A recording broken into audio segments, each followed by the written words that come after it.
कृष्णाय वासुदेवाय हरे परमात्मने प्रणतः क्लेशनाशाय गोविन्दाय नमो नमः। हे भक्तजनों, क्या आप जानते हैं एक ऐसी पवित्र कथा है जिसे सुनने मात्र से 100 जन्मों के पाप नष्ट हो जाते हैं और विष्णु जी की कृपा वर्षा की तरह बरसती है। यह वही दिव्य कथा है, श्री सत्यनारायण व्रत कथा। इस कथा का श्रवण हर वह व्यक्ति करे जो जीवन में सुख, समृद्धि और मनोकामना सिद्ध चाहता है। कहते हैं यह कथा पूर्णिमा, एकादशी या संक्रांति के दिन करने से विशेष फल देती है। विशेष रूप से कार्तिक मास, वैशाख मास या श्रावण मास में इसका श्रवण हजारों गुना अधिक पुण्यदायक माना गया है। जो व्यक्ति कार्तिक पूर्णिमा या वैशाख पूर्णिमा को यह कथा करता या सुनता है, उसके ऊपर विष्णु जी की कृपा सदा बनी रहती है। कथा के समय मन एकाग्र रखें, बीच में आधी कथा सुनकर न छोड़ें और कोशिश करें कि पूरी कथा श्रद्धा और भक्ति से सुनें, क्योंकि अधूरी कथा का फल अधूरा रह जाता है। जो व्यक्ति श्रद्धा से यह कथा सुनता है, उसके घर में कभी दरिद्रता नहीं आती। विष्णु जी स्वयं उसके घर में निवास करते हैं। जो व्यक्ति यह कथा पूर्णिमा, संक्रांति या विवाह जैसे शुभ अवसरों पर सुनता है, उसका कुल सदा सुखी रहता है। और सबसे बड़ा वरदान, मृत्यु के बाद ऐसा भक्त सीधे वैकुंठ लोक को प्राप्त होता है। इसलिए यदि आप चाहते हैं कि आपके जीवन में लक्ष्मी का वास हो, दुखों का अंत हो और हर दिशा से शुभता बरसे, तो श्रद्धा से बैठिए, दीप प्रज्वलित कीजिए, मन शांत कीजिए और सुनिए यह अमोघ कथा, श्री सत्यनारायण व्रत कथा। प्रथम अध्याय, जो हर युग में भक्तों के दुख हरने और मनोकामनाएं पूर्ण करने वाला है। एक समय की बात है, नैमिषारण्य तीर्थ में शौनक आदि 88,000 आर्षि श्री सूत जी के समक्ष एकत्र हुए। वे बोले, हे प्रभु, इस कलयुग में जब लोग वेदों और धर्म से विमुख हो गए हैं, ऐसे समय में मनुष्य भगवान की भक्ति कैसे प्राप्त करें और उनका उद्धार किस उपाय से संभव है? सूत जी ने शांत स्वर में उत्तर दिया, हे मुनिवर्गण, आपने अत्यंत कल्याणकारी प्रश्न किया है। अब मैं आपको उस श्रेष्ठ व्रत की कथा कहता हूँ जिसे भगवान विष्णु ने स्वयं नारद मुनि को कहा था। एक समय योगीराज नारद जी सब प्राणियों के हित की भावना लेकर मृत्यु लोक में भ्रमण करने आए। उन्होंने देखा असंख्य जीव अपने कर्मों के अनुसार अनेक प्रकार के दुखों में पीड़ित हैं। कहीं कोई निर्धनता से, कोई रोग से, तो कोई मोह से व्याकुल है। यह देखकर नारद जी का हृदय करुणा से भर गया। उन्होंने सोचा, कौन सा ऐसा उपाय हो जिससे इन प्राणियों के दुख दूर हो सके। और यही विचार करते करते वे विष्णु लोक को पहुंच गए। वहां उन्होंने देखा भगवान विष्णु श्वेत वर्ण, 4 भुजाओं वाले, शंख, चक्र, गदा और पद्म धारण किए हुए, वक्ष स्थल पर श्रीवत्स चिन्ह से विभूषित और गले में वनमाला धारण किए हुए दिव्य रूप में विराजमान है। नारद जी ने दोनों हाथ जोड़कर स्तुति की, हे प्रभु, आप अनंत हैं, आप ही सृष्टि के कारण हैं, आपका न आदि है न अंत, आप भक्तों के दुख हरने वाले और मोक्ष के दाता हैं, आपको मेरा साष्टांग नमस्कार। भगवान विष्णु मुस्कुराए और बोले, हे मुनि श्रेष्ठ, तुम्हारा आगमन किस उद्देश्य से हुआ है? निस्संकोच कहो। नारद जी ने कहा, हे नाथ, मृत्यु लोक में जीव अज्ञानवश अपने कर्मों के बंधन में जकड़े हैं और दुखों से त्रस्त हैं। कृपया ऐसा उपाय बताइए जिससे थोड़े से ही प्रयास में मनुष्य के सारे दुख मिट जाएं। भगवान विष्णु बोले, हे नारद, तुम्हारा प्रश्न सब प्राणियों के हित के लिए है, अतः मैं तुम्हें वह रहस्य बताता हूँ जो मोक्ष का द्वार खोलता है। वह व्रत है श्री सत्यनारायण व्रत। जो मनुष्य इस व्रत को श्रद्धा और प्रेम से करता है, वह सांसारिक बंधनों से मुक्त होकर जीवन में सुख, समृद्धि और अंत में मोक्ष प्राप्त करता है। नारद मुनि ने पुनः पूछा, हे प्रभु, इस व्रत का विधान क्या है? किस दिन इसे करना चाहिए और इसका फल क्या होता है? भगवान विष्णु बोले, हे नारद, यह व्रत मनुष्य के सभी दुखों को हरने वाला, धन धान्य बढ़ाने वाला, सौभाग्य और संतान देने वाला है। इसे कोई भी मनुष्य पूर्णिमा या संक्रांति के दिन कर सकता है। भक्तजन प्रातः स्नान कर गणेश, गौरी, वरुण और विष्णु आदि देवताओं का ध्यान करें, फिर संकल्प लें, मैं सत्यनारायण स्वामी की पूजा और कथा श्रवण नित्य करूंगा।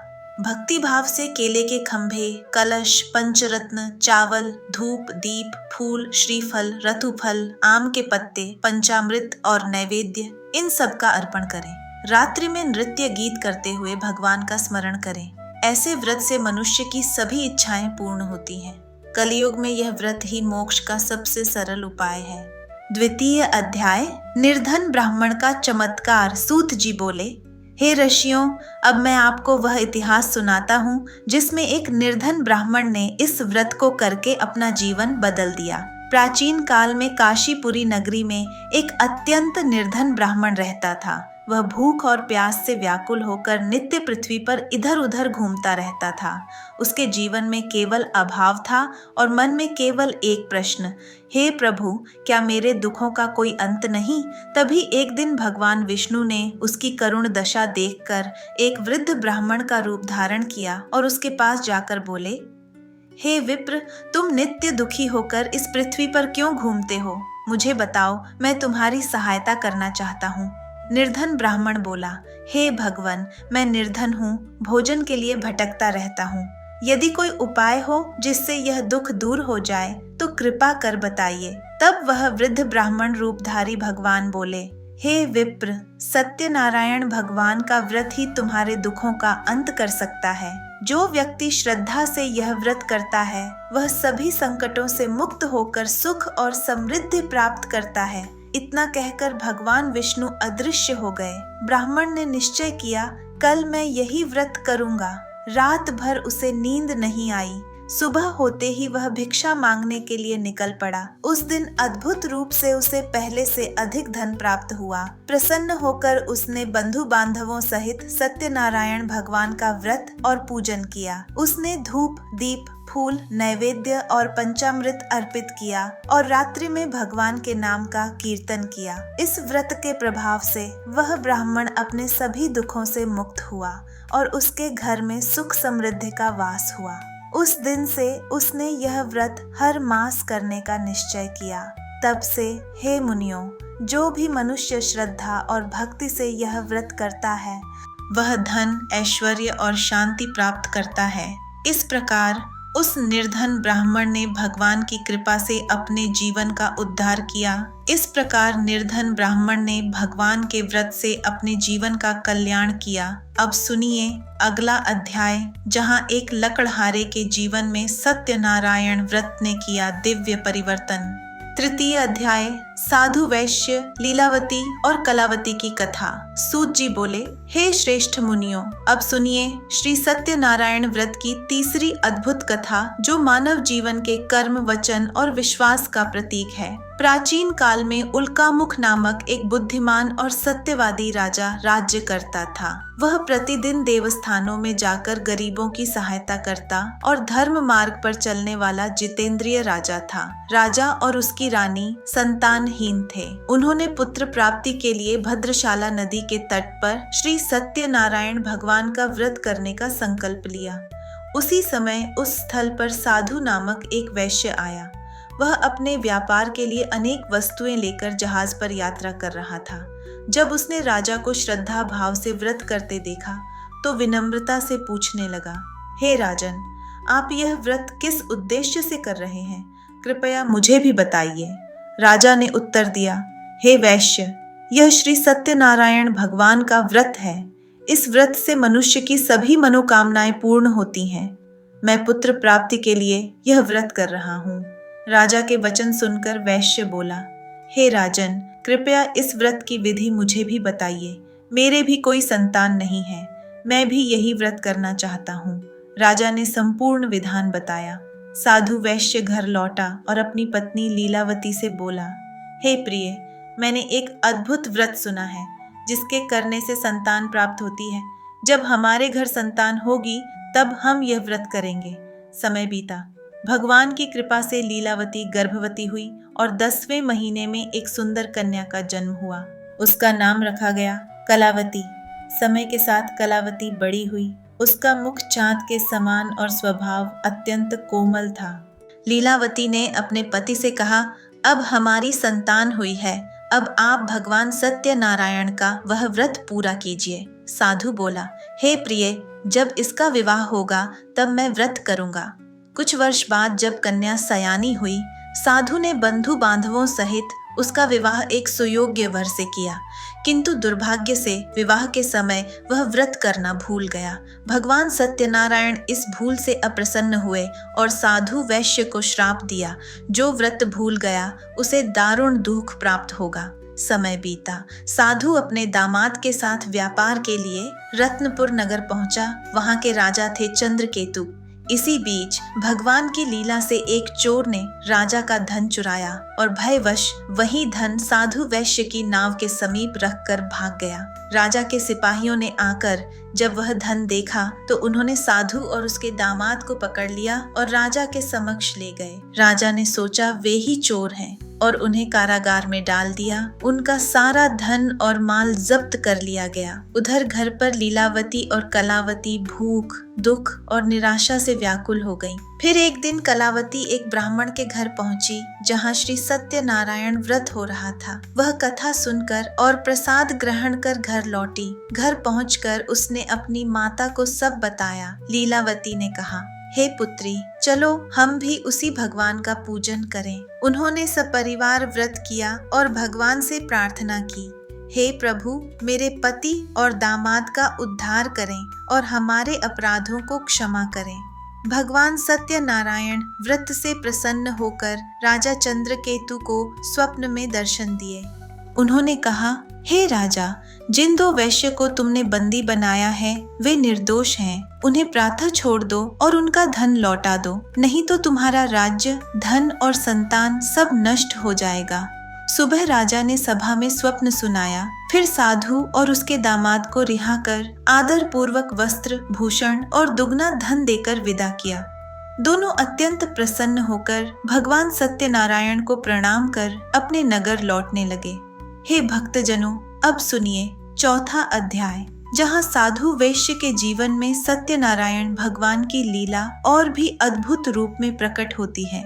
चतुर्थ अध्याय, दंडी वेधारी भगवान का श्राप और कृपा। सूत जी बोले, हे मुनिवर्गण, अब सुनिए चौथा अध्याय, जहाँ भगवान सत्यनारायण स्वयं अपने भक्त को परीक्षा, श्राप और कृपा तीनों रूपों में दर्शन देते हैं। जब साधु वैश्य और उसका दामाद राजा चंद्रकेतु के नगर से रिहा होकर अपने नगर की ओर लौट रहे थे, उन्होंने हर्ष पूर्वक भगवान का स्मरण किया। सभी व्यापारी नाव में बैठे समुद्र यात्रा प्रारंभ हुई। मार्ग में कुछ दूरी चलने पर समुद्र के तट पर एक दंडी वेधारी तपस्वी खड़ा दिखाई दिया। वह और कोई नहीं, स्वयं भगवान सत्यनारायण थे, जो अपने भक्त की परीक्षा लेने आए थे। तपस्वी ने मुस्कुराकर पूछा, हे साधु, तेरी नाव में क्या है?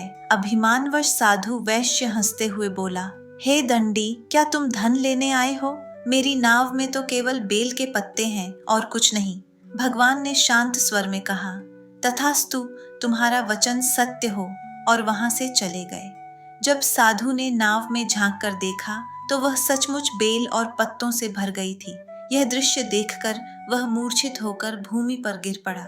उसका दामाद बोला, हे पिता, यह अवश्य ही उस दंडी का श्राप है।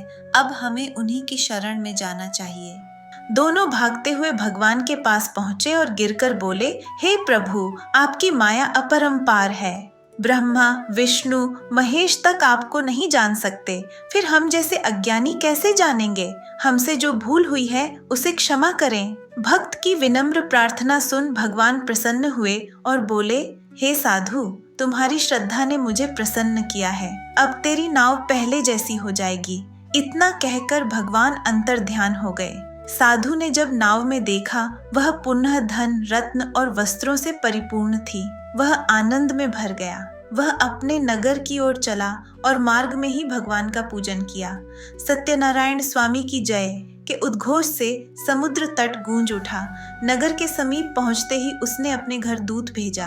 दूत ने जाकर लीलावती को कहा, हे माता, साधु वैश्य और दामाद नगर के निकट आ रहे हैं। यह सुनकर लीलावती प्रसन्न हो गई।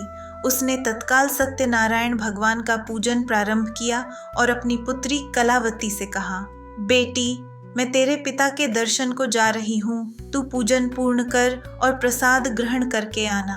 परंतु कलावती अधीर होकर बिना प्रसाद खाए ही पति से मिलने चली गई।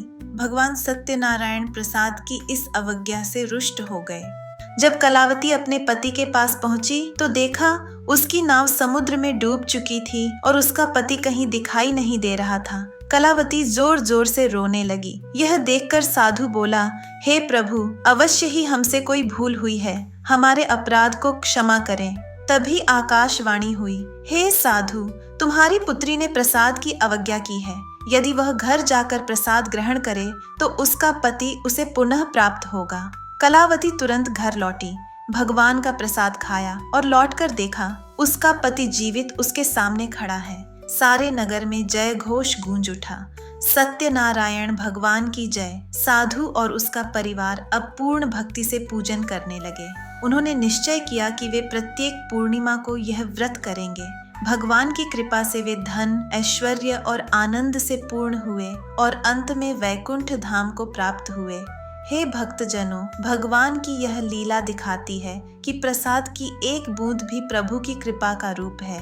अब सुनिए 5वां और अंतिम अध्याय, जहां एक अभिमानी राजा अपने अहंकार के कारण भारी दुख पाता है, परंतु अंत में प्रभु की शरण से मुक्त होता है।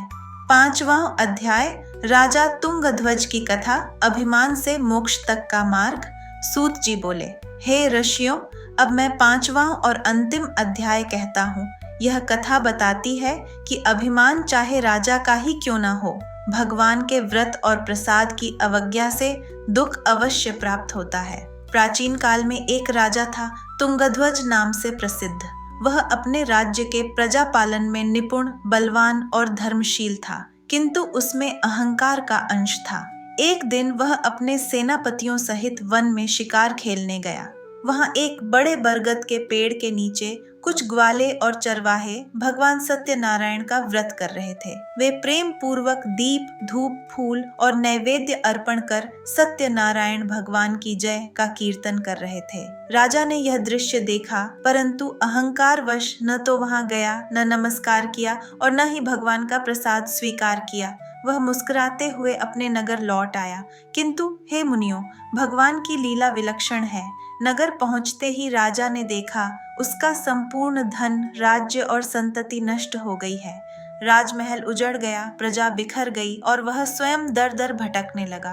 तब उसे स्मरण हुआ, यह सब सत्यनारायण भगवान की अवज्ञा का परिणाम है। वह पश्चाताप करते हुए उसी बरगद के पेड़ के नीचे पहुंचा जहां ग्वाले भगवान का पूजन कर रहे थे। वह विनम्र होकर बोला, हे प्रभु, मैंने अहंकारवश आपका प्रसाद त्याग किया, अब मुझे क्षमा करें। उसने वहीं व्रत और पूजन किया, फूल, दीप, फल, नैवेद्य अर्पित किया और भक्ति भाव से कथा सुनी। प्रसाद ग्रहण करते ही भगवान सत्यनारायण की कृपा से उसका राज्य, धन, संतान सब पुनः प्राप्त हुआ। राजा तुंगध्वज ने निश्चय किया कि अब वह जीवन भर प्रत्येक पूर्णिमा को भगवान सत्यनारायण की पूजा करेगा। उसने अपने राज्य में यह व्रत फैलाया और अनगिनत लोगों को इसकी महिमा बताई। दीर्घ काल तक सुख पूर्वक राज्य करने के बाद वह राजा भगवान के धाम वैकुंठ लोक को प्राप्त हुआ।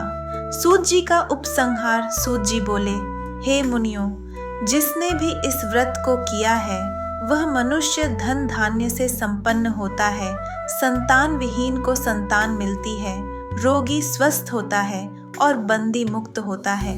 जो इस व्रत की कथा श्रद्धा से सुनता या सुनाता है वह इस लोक में सुख और परलोक में मोक्ष प्राप्त करता है। और इस प्रकार श्री सत्यनारायण व्रत कथा का पाठ पूर्ण होता है। सभी भक्तजन मिलकर बोले, सत्यनारायण भगवान की जय। हे भक्तजनों, यह कथा केवल सुनने के लिए नहीं बल्कि आचरण में लाने के लिए है। जो सत्य, श्रद्धा और सेवा के मार्ग पर चलता है उसके जीवन में स्वयं सत्यनारायण का प्रकाश उतर आता है। कब सुने या करें यह व्रत, यह कथा पूर्णिमा, एकादशी या संक्रांति के दिन करने से विशेष फल देती है। विशेष रूप से कार्तिक मास, वैशाख मास या श्रावण मास में इसका श्रवण हजारों गुना अधिक पुण्यदायक माना गया है। जो व्यक्ति कार्तिक पूर्णिमा या वैशाख पूर्णिमा को यह कथा करता या सुनता है, उसके ऊपर विष्णु की कृपा सदा बनी रहती है। कहते हैं इस दिन कथा सुनने से 100 यज्ञों के बराबर पुण्य और 100 जन्मों का पाप विनाश होता है। सत्यनारायण व्रत करने की विधि स्थान चयन।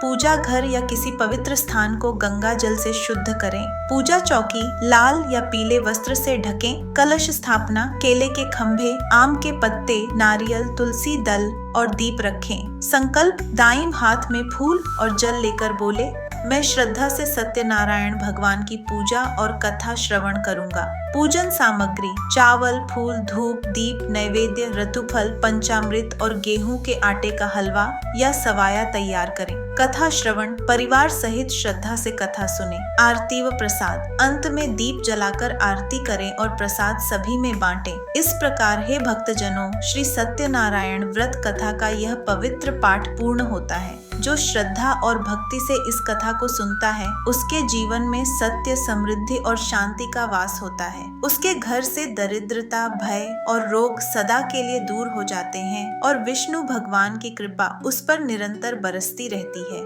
जो भक्त इस कथा का नित्य स्मरण करता है, वह केवल संसार का नहीं, अपने आत्मा का भी उद्धार करता है। भगवान सत्यनारायण से प्रार्थना है वे आपके जीवन में प्रेम, आनंद और पूर्णता का प्रकाश फैलाए। यदि आपको यह दिव्य कथा प्रिय लगी हो तो कृपया शिव कृष्ण भक्ति चैनल को सब्सक्राइब करें, ताकि ऐसी और भक्ति से भरी कथाएं और मंत्र आप तक निरंतर पहुंचते रहें।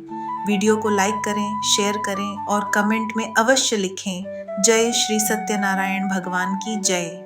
हरि ओम नमः शिवाय, हरि ओम नमः शिवाय, हरि ओम नमः शिवाय, हरि ओम नमः शिवाय, हरि ओम नमः शिवाय, हरि ओम नमः शिवाय, हरि ओम नमः शिवाय, हरि ओम नमः शिवाय, हरि ओम नमः शिवाय, हरि ओम नमः शिवाय, हरि ओम नमः शिवाय, हरि ओम नमः शिवाय, हरि ओम नमः